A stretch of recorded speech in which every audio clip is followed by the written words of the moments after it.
Nous, on est riches parce qu'on est en train d'appauvrir l'Afrique, de nouveau, l'Amérique latine, l'Asie.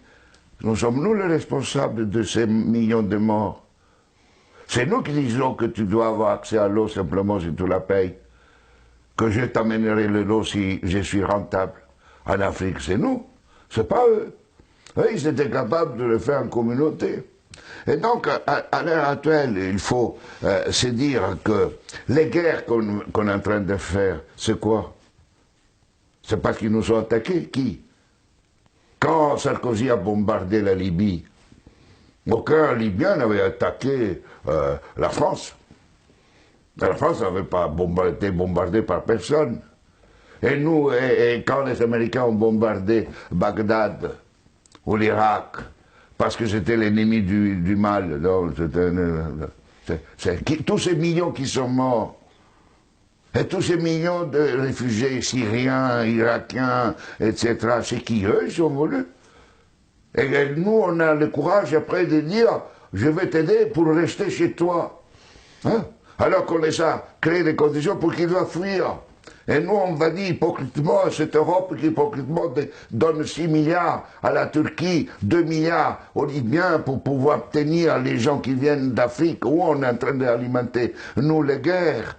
Mais il faut s'arrêter de se raconter des balivernes ici. Hein? Il faut arrêter. La guerre ne se fait plus parce qu'on tue l'ennemi. La guerre est devenue, grâce à la technologisation, elle était aussi d'avant, mais elle est devenue une activité économique la plus rentable après l'industrie pharmaceutique et l'industrie informatique. On fait la guerre parce que c'est rentable. Et malheureusement, si nous ne changeons pas nos dirigeants, et nous-mêmes, hein, dans le sens, pas individuellement, mais les systèmes de valeurs fondamentaux, la sécurité nationale qui explique la guerre, la souveraineté nationale, l'appropriation privée du vivant, etc. Tout ça, on fera la guerre. On fera la guerre, pourquoi? Parce que pour cela, deviendra une activité de plus en plus rentable. D'ici quelques années, si vous éliminez la guerre, le PIB mondial chutera, d'après le système dominant.